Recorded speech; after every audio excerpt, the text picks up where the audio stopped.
చక్రి వాళ్ళ కోసం వడిబియ్యం నోచుకుని అమ్మవారి దగ్గర కఠినమైన పూజలు చేసిన మహాలక్ష్మి తన కుటుంబం కోసం ఎంత ఆరాటపడుతుందో చూసి ఇంకా మరీ ప్రేమలో పడుతున్న చక్రి. అసలు ఇదంతా ఎలా జరగబోతుందో తెలుసుకోవాలనుకుంటే ఇప్పుడే మా ఛానల్ తప్పకుండా సబ్స్క్రైబ్ చేసుకుని మా వీడియోని ఒక లైక్ చేసి పక్కనే ఉన్న గంట సింబల్ మీద క్లిక్ చేసి నోటిఫికేషన్స్ ఆల్లో పెట్టుకోండి. అప్పుడే మేము చేసే వీడియోలు మీకు రోజు వస్తుంటాయి. అసలు మీరు కొత్తగా పెళ్ళైన జంటైనా అని తాయారు అంటుంటే, ఏయ్ రాక్షసి, నీకు నోటుకొచ్చినట్టు వాగకు. వాళ్ళకి పెళ్ళి అవ్వకపోతే మా ఇంట్లో ఎందుకుంటుందా అమ్మాయి, వాళ్ళ అమ్మ వాళ్ళ ఇంట్లో వాళ్ళ నాన్న దగ్గర ఉంటుంది, కానీ అన్ని తిక్క క్వశ్చన్స్ వేయకు, అర్థమవుతుందా? నువ్వు దేనికి వచ్చావో నీ పని చూసుకుని వెళ్ళు. అయినా నీ కూతురు అల్లుడు ఉన్నారు కదా, నీ పని అయిపోయింది కదా, ఇక్కడ నుంచి బయలుదేరుతావా నువ్వు అని ఇక నారాయణ చెప్పేసరికి, మా ఇద్దరిని చూడు, మా కూతుర్ని మా అల్లుడిని చూడు, అచ్చ మొగుడు పెళ్ళంలాగా కలిసిమెలిసి అన్యోన్యంగా ఉన్నారు. కానీ చూడు, నీ కొడుకు నీ కోడలు మాత్రం అసలు కలిసినట్టుగానే కనిపించట్లేదు. ఏదో రాత్రి కూడా బయట లోపల పడుకుంటున్నారు అని చెప్పేసి ఇక తయారు అంటుంటే, మీకు చెప్పాను కదండి, అన్నదమ్ములు అందరూ కలిసి నా బయట పడుకున్నారు. మరి ఆ అమ్మాయి ఎక్కడ పడుకోమంటుంది? పోనీ మీ గదిలో చోటిస్తారా? మీ పక్కన మాతో పాటు వచ్చిన మనిషిని అలా పక్కన పడుకోబెట్టుకుంటారా అని మహాలక్ష్మి అడిగేసరికి, నాకేం అవసరం అని తాయారు అంటుంది. కదా, మీకు అవసరం లేనప్పుడు మా విషయంలో మీరు జోక్యం చేసుకోవాల్సిన అవసరం లేదు. నేను తాను అమ్మాయిలం కాబట్టి రూమ్లో పడుకున్నాము, మిగతా వాళ్ళందరూ అబ్బాయిలు కాబట్టి బయట పడుకున్నారు. ఒక్కరోజు మొగుడుతో పడుకోకపోతే మా ఇద్దరికి సంబంధం లేదు, మా ఇద్దరికి పెళ్ళవ్వలేదాను మీరెలా అనుకుంటారండి అని మహాలక్ష్మి చెప్పేసరికి, సర్లే నాకెందుకు మీ గోల, మీ పని మీరు చేసుకోండి అని ఇక తాయారు అయితే అక్కడి నుంచి వెళ్ళిపోతుంది. మేము కూడా అదే చెప్పాం అని నారాయణ అంటాడు. సరే రండి, మీ ఇద్దరు వడి బియ్యం నోచుకోండి రండి అని ఇక నారాయణ పిలిచేసరికి, వెళ్ళమ్మా పర్లేదు నీ ఇష్టం, వెళ్ళకపోయినా పర్వాలేదు అని ఇక మాధవ అంటుంటే, సర్లే వడి బియ్యమే కదా, మా ఒరిజినల్ పెళ్ళి కాదు కాబట్టి పర్వాలేదులే అని మనసులో అనుకుని ఇక మహాలక్ష్మి అయితే చక్రి మహాలక్ష్మికి ఇద్దరు దేవుడు ఎదురుగుండా నించుని ఇక కన్నా అయితే ప్లేట్లో పట్టుకున్న బియ్యాన్ని, చక్రి ఆ పళ్ళెంలో ఉన్న బియ్యాన్ని తీసుకుని మహాలక్ష్మి చెంగులో అయితే వేస్తూ ఉంటాడు. అది చెప్తే ఎందుకు ముందుకు రారు, దాంతో 2-3 మాటలు అనిపించుకోవాలి, నాతో చివాడులు తినాలి, ఎప్పటిదాకా మీరు ముందుకు రారా అని చెప్పేసి ఇక నారాయణ అంటుంటే, అలా ఏం లేదండి, నాకు మామూలుగానే ఇలా చేయాలని లేదు, అంటే నాకు ఇలాంటివి నమ్మకం లేదు, ఇవి వేస్తేనే మొగుడు పెళ్ళం కలిసి ఉంటారా అది ఇది అనేది నేను నమ్మనండి అని మహాలక్ష్మి అంటుంటే, అమ్మవారి గుడికి వచ్చి అమ్మవారి ముందు ఇలా మాట్లాడకూడదమ్మా, అలా మాట్లాడకూడదు, అర్థమవుతుందా? ఎందుకంటే అమ్మవారు చాలా పవర్ఫుల్, మనం ఎక్కడి నుంచో వచ్చాము ఇక్కడికి, ఎందుకు అమ్మవారు మనల్ని బాగా చూసుకుంటుంది, మా మొక్కు ఉండిపోయిందనే కదా మనందరం కలిసి ఇక్కడికి వచ్చాము, మళ్ళీ ఎందుకని ఇవన్నీ ఇప్పుడు చెప్పు నువ్వే అని చెప్పేసి ఇక నారాయణ అంటుంటే, అదేలేండి నేను అందుకే వచ్చాను, కాకపోతే అమ్మవారికి వేరే రకమైన పూజలు ఏమన్నా ఉంటాయనుకున్నాను, కానీ ఇలా బియ్యం తీసి చెంగులో వేయాలని అనుకోలేదు, అందుకని నేను ఇంకా రెడీగా లేను, వేయించుకుందామని అనుకోలేదు. సర్లే మీ అందరూ అడిగారు కదా అని చెప్పేసి ఇక చక్రి కోసం మన కుటుంబం కోసం వేయించుకున్నాను అని చెప్పేసి ఇక మహాలక్ష్మి చెప్పిన మాటలు విని చక్రి చాలా ఆనందపడిపోతాడు. ఏంటిది, ఈవిడ నిజంగానే నా కోసం ఇలా వేయించుకుందా, అమ్మో మెల్లగా ప్రేమలో పడుతుందేమో, నా మనసులో ఉన్న ప్రేమని వీడికి చెప్పాను కాబట్టి ఖచ్చితంగా నన్ను అంగీకరించడానికి రెడీగా ఉండి ఉంటారు. అమ్మ మహాలక్ష్మి గారు ప్లీజ్ నన్ను ప్రేమించండి, మళ్ళీ నన్ను మొగుడిగా చూడండి, చాలు నాకు అని ఇక చక్రి అయితే అలా ఇక ఆనందంగా మహాలక్ష్మిని చూస్తూ ఉంటాడు. బాబు చక్రి గారు, అయిపోతే మనం ఇంకా బయట కార్యక్రమంలో అక్కడికి వెళ్దాం పదండి అని ఇక నారాయణ చెప్పడంతో, అలాగలే వస్తున్నాం పదా అని ఇక చక్రి అంటాడు.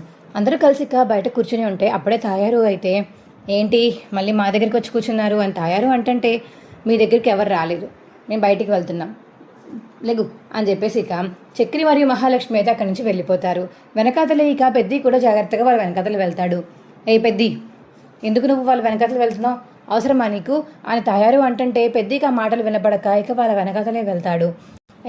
నీకేంటి నొప్పి, వాళ్ళిద్దరిని ఎవరేమైనా చేస్తారేమో అని వెనకాతలు నా పెద్ద కొడుకు వెళ్తున్నాడు, నీకేంటి నొప్పి అని నారాయణ అంటుంటే, ఏంటి మొగుడు పెళ్ళాన్ని సుఖంగా ఉండనివ్వరా మీ వాళ్ళు, మీ పెద్దకి పెళ్లి కాలేదని కుళ్ళుండిపోయినట్టుంది, అందుకని మొగుడు పెళ్ళం వెళ్తుంటే వెనకతలు తోకలాగా వెళ్ళిపోతున్నాడు అని ఇక తాయారు అంటుంటే, నా పెద్ద కొడుకుని అలా తీసి పడేసావంటే నీకు మర్యాద దక్కదు తాయారు, చెప్తున్నాను, పిచ్చి ముఖం దానిలా మాట్లాడతావేంటి, నువ్వో దెయ్యం దానివి, నీకు ఇలా బంధుత్వాలు బంధాలు గురించి నీకు చెప్పడం కూడా వేస్టే, మా పెద్ద కొడుకున్నంత బుద్ధి నీకెక్కడేడ్చింది, వాడు వాళ్ళకి ఏమన్నా అవుతుందేమో అని వాళ్ళతో పాటు వెళ్ళకుండా వాళ్ళ వెనకాతలు దూరంగా ఎందుకు వెళ్ళాడు, వాళ్ళు ఎక్కడన్నా ఏమన్నా అయితే అసలుకే తెలియని ఊరు, వాళ్ళకి ఏమన్నా అయినా తెలుసుకోవాలంటే కష్టం కదా అని దూరంగా వెళ్ళి వాళ్ళని గమనిస్తున్నాడు.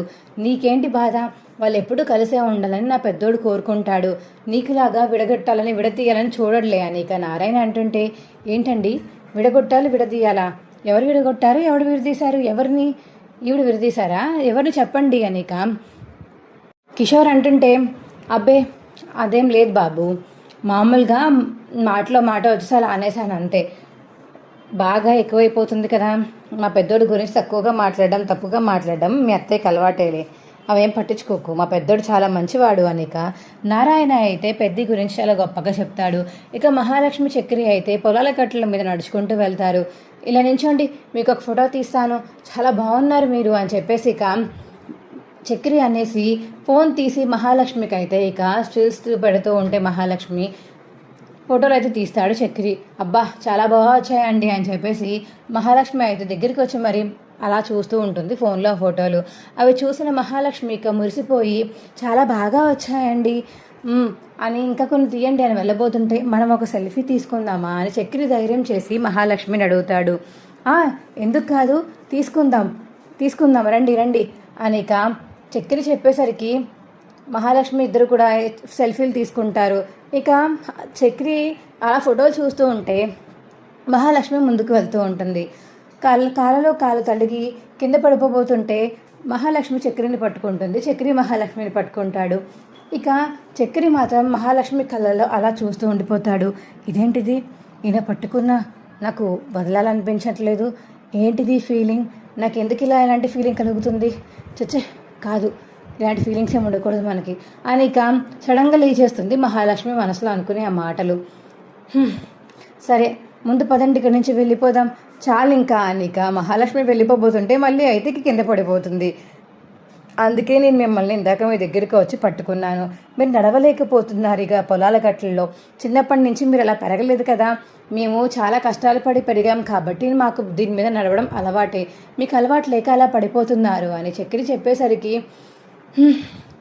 పడిపోయానుగా ఇంకెందుకు తిప్పుతారు, సరేలే వదిలేయండి అని ఇక మహాలక్ష్మి అడుగుతుంటే ముందు చెయ్యి ఇవ్వండి అని ఇక చక్రి అయితే మహాలక్ష్మి చేయి పట్టుకుని పైకి అయితే లేపుతాడు. ఇక లేపి మళ్ళీ గుడికైతే తీసుకొచ్చేస్తారు పెద్ద మహాలక్ష్మి, మరి ముగ్గురు కలిసి వచ్చేస్తారు. ఇక వచ్చాక ఏంటి ఇక్కడే ఉన్నారు, ఇంకా బోల్డ్ కార్యక్రమాలు ఉన్నాయి, బోల్డ్ పూజలు చేయాలి, పెద్ద పెద్ద మొక్కులు ఉన్నాయి, రారేంటి మీరు ఎవరు అని ఇక చక్రి ఫ్రెండ్ అంటుంటే, ఇంకా ఉన్నాయా, ఇప్పుడే కదా కంప్లీట్ చేసినాం మేము అందరం, ఇంకేమున్నాయి అని చక్రి అడిగేసరికి, ఇంటి కోడలైనా లేకపోతే ఇంటి కూతురైనా ఇంట్లో ఆడబిడ్డ ఉండి వాళ్ళ ఇంటి పేరు ఉన్న అమ్మాయి చేతిలో అగ్నిహోండం పట్టుకున్న కొండను ఒకటి పట్టుకుని గుడి చుట్టూరా ఊరు చుట్టూరా ప్రదక్షిణలు చేయాలి అని చెప్పేసి ఇక అబ్బాయి చెప్పడంతో మహాలక్ష్మి అయితే అలా ఉండిపోతుంది.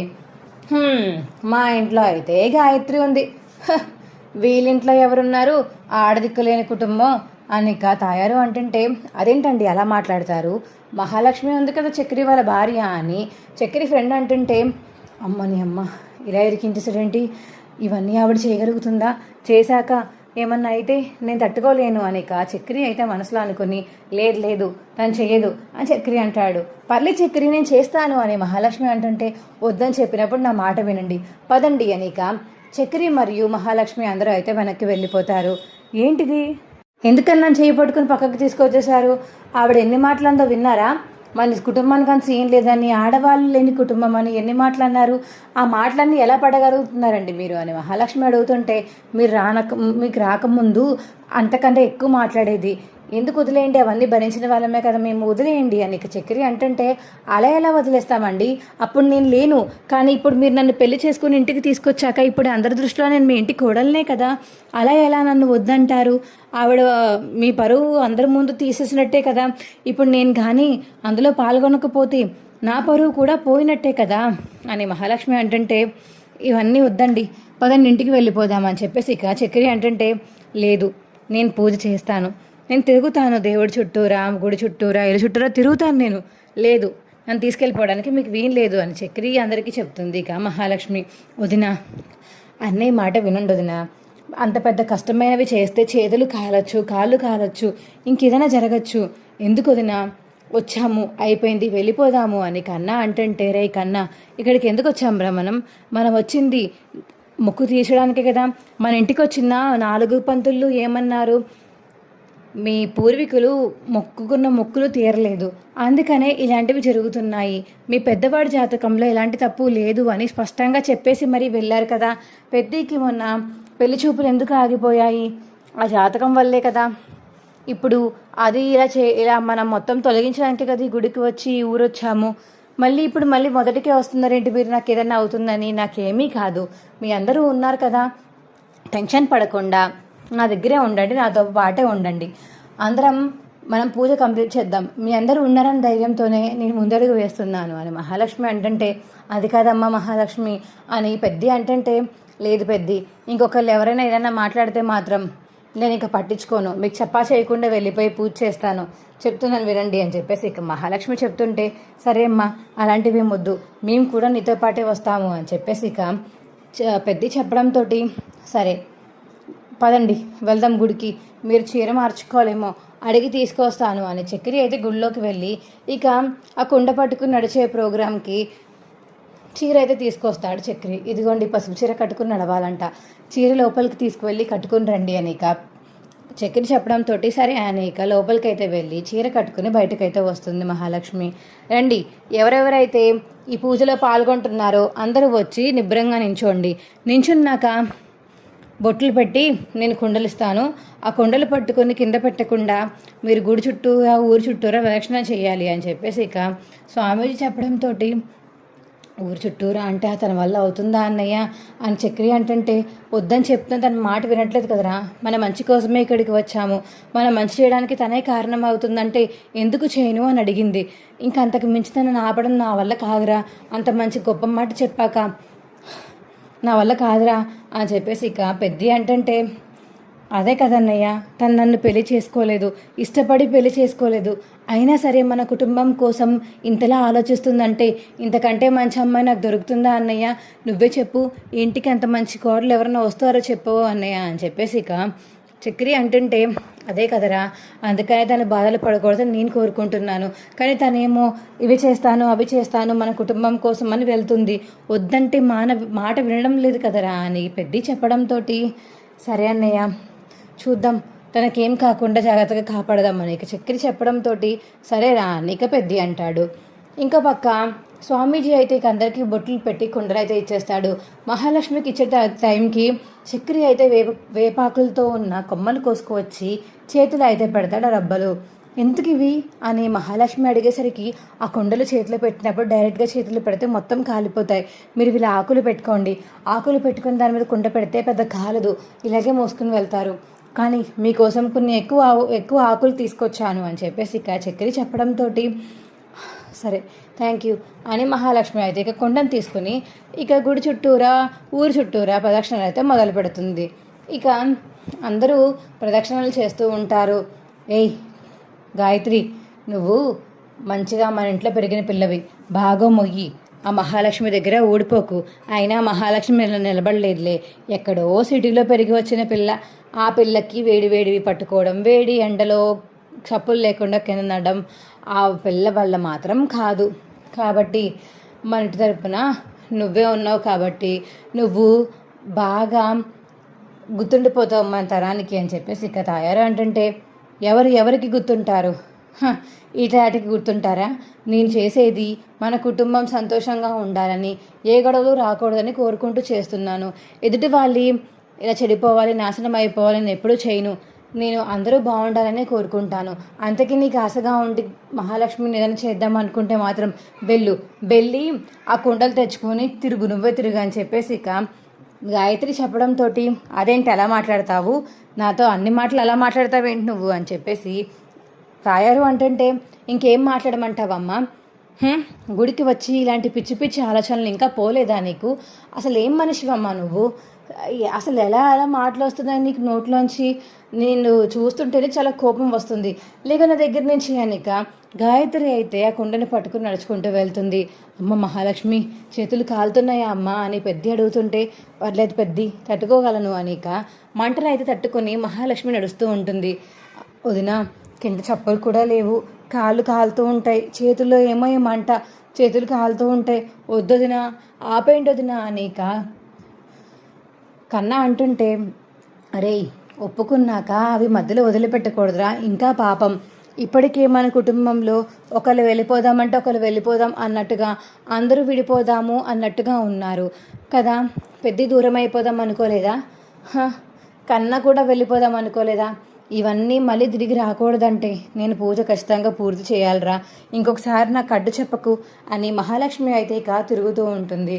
ఇక చక్రి అయితే తన కాలు మండడం చూసి ఏదైనా చేద్దాము అని అక్కడ ఉన్న బిందెని తీసుకుని వెళ్ళి బిందె నిండా వాటర్ పట్టుకుని ఇక తను నడుస్తూ ఉంటే కాలు దగ్గర అయితే వాటర్ వేస్తాడు. మహాలక్ష్మికి కాలు అరికాలు చాలా చల్లగా ఉండడంతో ఏంటి అని చూసేసరికి చక్రి అయితే వాటర్ వేస్తాడు. చక్రిని చూసి నా కోసం వాటర్ వేశాడా అని చాలా మురిసిపోతూ ఉంటుంది మహాలక్ష్మి అయితే. చక్రి కూడా పాపం ఆమెను చూసి నాకు చాలా బాధ వేస్తుంది అన్నట్టుగా మొహం అయితే పెడతాడు. ఇక కొంచెం ముందుకు వెళ్ళాక ఇంకా అన్ని రౌండ్లు అయిపోతాయి. ముందుకు వెళ్ళి దేవుడి దగ్గర ఇక అగ్ని సమర్పించుకుని ఒక దగ్గర అయితే అందరూ కూర్చుంటారు.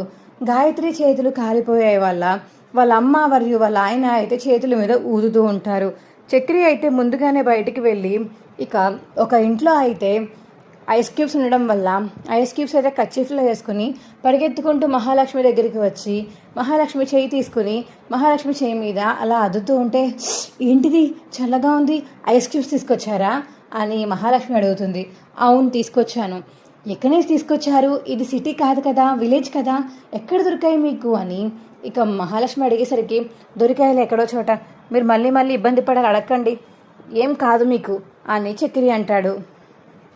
నాకేం కాదులేండి, చేతులే కదా కాలాయి, ఎందుకని టెన్షన్ పడిపోతున్నారు మీరంతా అని మహాలక్ష్మి అడుగుతుంటే, వదిన మీరంటే మాకు ఒక అమ్మలాగా, అలాంటిది మీ చేతులు కాలాయి అంటే మాకు ఎలా ఉంటుందో చెప్పండి, వద్దు వద్దు అంటే ఇలా చేశారు మీరు అని కన్నా అంటుంటే, రే కన్నా అమ్మలాంటి దాన్ని అన్నావు, మరి అమ్మ స్థానంలో ఉండే కదా ఇలాంటి పూజలు చేయాలి నేను, ఫోన్లే అయిపోయింది కదా, మహా అయితే ఇంకో 2 రోజులు, ఈ 2 రోజుల్లో ఖచ్చితంగా తగ్గిపోతుంది, బాధపడక్కర్లేదు అనిక మహాలక్ష్మి చెప్తుంటే, మిగో మీ అన్నయ్య కూడా ఐస్ తీసుకొచ్చారు కాబట్టి చాలా చల్లగా ఉన్నాయి చేతులకి అని ఇక మహాలక్ష్మి అయితే కేశవతోటి కన్నాతో మాట్లాడుతుంటే అది గమనించిన తాయారు మరియు గాయత్రి అయితే అలా చూస్తూ ఉండిపోతారు.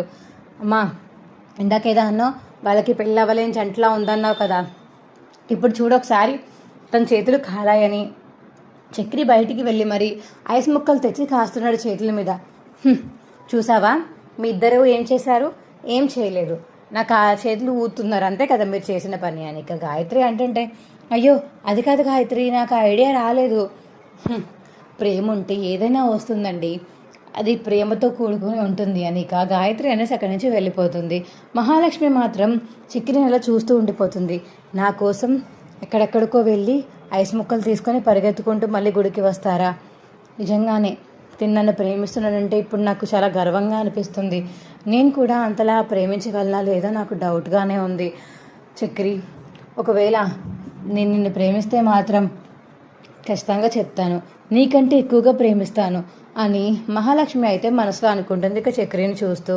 సరే అయిపోయింది కదా, పదండి ఇంటికి వెళ్ళిపోదాము అని అప్పుడే నారాయణ వచ్చి అంటుంటే, ఇప్పటిదాకా ఎక్కడికి వెళ్ళిపోయావు అని కన్నా అంటుంటే, ఏం లేదు అక్కడ చిన్న పని ఉంటే చూసుకున్నాను.